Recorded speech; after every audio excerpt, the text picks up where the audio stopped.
Hi mga kagaygay. Maglilinis tayo ngayon kasi umalis sila mama at yung anak niya. Yung anak niya na babae. Pumunta kasi dito sa bahay. Sobrang dumi ng bahay. Kasi nga, kahit na araw-araw ka maglinis dito, kung yung kasama mo, ganun talaga. Talagang walang katapusan yung paglilinis. Kaya wag na magreklamo. Kaya kailangan ko maglinis kasi baka isipin nun kasi niyaya niya ako. Sabi niya sa akin, sumama ako sa kanila nga. Titingin daw sila ng bahay. Sabi ko, hindi ako sasama kasi nga, sumasakit yung balakang ko nga pag natagalan ng umupo. Kasi pag umaalis kami, ang tagal sa labas. Tapos nakaupo lang ako. Nakaupo lang ako sa sasakyan. Sumasakit lalo yung balakang ko tsaka yung likod ko. Siyempre, buntis ako. Kaya ayoko ng ganun. Ayoko ng ganun na ang tagal-tagal sa labas tapos nakaupo lang. Ang tagal ng biyahe. Saan-saan lang pumupunta. Alam ko naman na na may sinasabi sila tungkol sa akin. Pero hinayaan ko na lang kasi wala silang magagawa. Ayaw ko hindi naman sila yung nakakaramdam ng sa katawan lalo na buntis ako. Kaya kailangan ko ngayon maglinis kasi baka na naman isipin nun. Sige, mag-start na tayo mga kagaygay maglinis.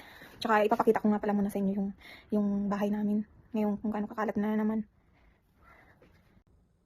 Ayan mga kagaygay, tingnan nyo yung bahay. Diba? Ang kalat na naman. Kahit araw-araw ka dyan maglinis, ganyan yung kakalat.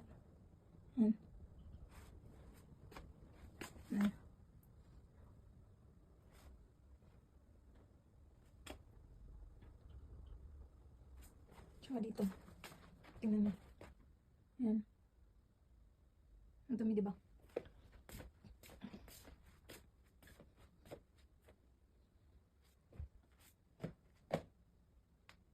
Kaya ayan mga kagaya, mag-start na tayo maglinis kasi baka mamaya mabutan tayo dito na madumi yung bahay. Baka isipin, andito lang sa bahay. Naiwan sa bahay tapos walang ginagawa.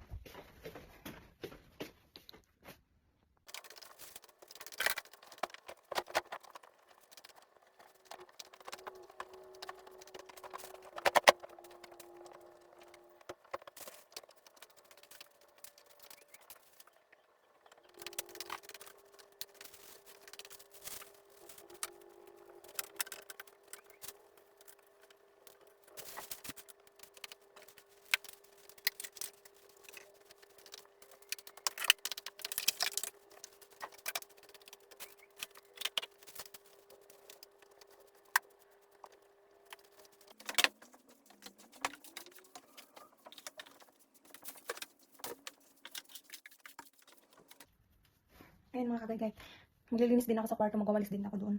Kasi kagabi si Bibi, kain ng kain. Kaya sobrang dumi doon.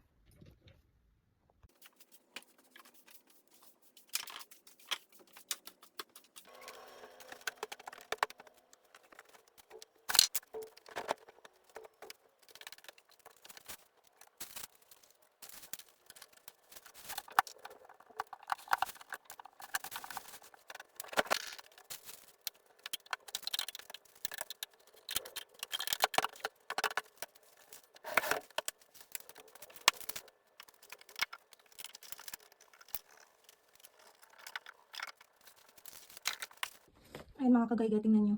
Ngayong araw lang yan. Ganyan nakarami yung bahay.